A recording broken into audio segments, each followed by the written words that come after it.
ભાઈ ભીમ 11 શું બનાવું? પૂછવાનું ન હોય બેન, રસ પૂરી જ બને ગુજરાતીની ઘરે. ઓકે. તો ભાઈની ફરમાઈશ આવી છે કે રસપૂરી ખાવી છે.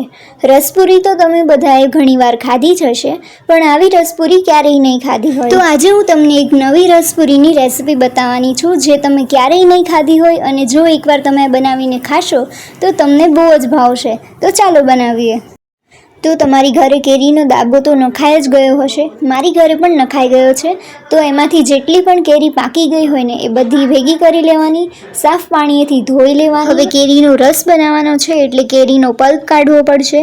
તો પલ્પ હું કંઈક આ રીતે કાઢું છું. કેરીના આગળ પાછળના ભાગને કટ કરીશું. હવે આ કેરી ઉપર ચેક્સ લગાવીશું, જેવી રીતે હું આ ચેક્સ બનાવું છું. બસ પછી આ ચેક્સને કટ કરીને બાઉલમાં એડ કરી દેવાના. 1 ચમચી ખાંડ ઉમેરવાની અને દૂધ નાખીને મિક્સ કરી લેવાનું. તો આપણો મસ્ત મજાનો કેરીનો રસ તૈયાર છે. જો આ કેરીના રસને તમારે એકદમ ક્રીમી અને ટેસ્ટી બનાવવો હોય ને તો આમાં તમે આઈસ્ક્રીમ ઉમેરી શકો છો, દૂધ પણ ઉમેરી શકો છો, જેનાથી તમારો રસ બહુ જ ટેસ્ટી લાગશે. હવે આ રસને આપણે કલાક માટે ફ્રીઝમાં રાખી દઈશું, જેથી કેરીનો રસ ઠંડો થઈ જાય. ચાલો રસ ઠંડો થાય ત્યાં સુધીમાં આપણે પૂરી તૈયાર કરી લઈએ.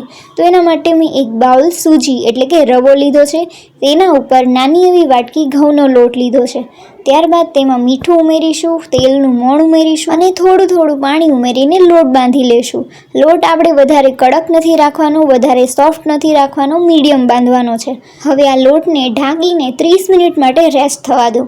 લોટ રેસ્ટ થાય ત્યાં સુધી તમે પણ રેસ્ટ કરી લો. ચલો 30 મિનિટ થઈ ગઈ છે અને લોટને બહુ બધો આરામ મળી ગયો છે. હવે આ લોટને સારી રીતે મસળી લેવાનો છે. લોટ એકદમ સોફ્ટ થઈ જશે અને આ રીતનો કંઈક તૈયાર થઈ જશે. હવે લોટમાંથી નાના નાના લુવા તૈયાર કરવાના છે અને નાની નાની પૂરીઓ બનાવવાની છે, બિલકુલ આ રીતે. હવે આ બધી પૂરીઓને આપણે જેમ પાણીપુરીની પૂરીઓ તળીએ એવી રીતે જ તળવાની છે. મસ્ત મજાની ગોળ ગોળ ફૂલી જાય ત્યાં સુધી મીડિયમ ફ્લેમ ઉપર તળવાની છે. તો જુઓ, મસ્ત મજાની ગોળ ગોળ ફૂલેલી પૂરી તૈયાર છે.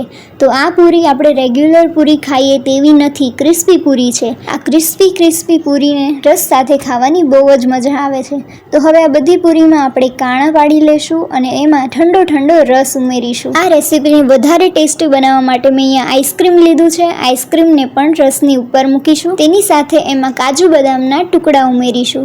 તો જુઓ, છે ને મસ્ત ડિશ તૈયાર. આને ઠંડી મસ્ત મજાની રસપૂરી કહેવાય છે.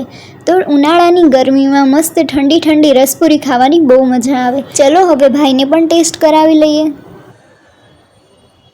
ભાઈ, રસપૂરી બની ગઈ? હા. વાહ.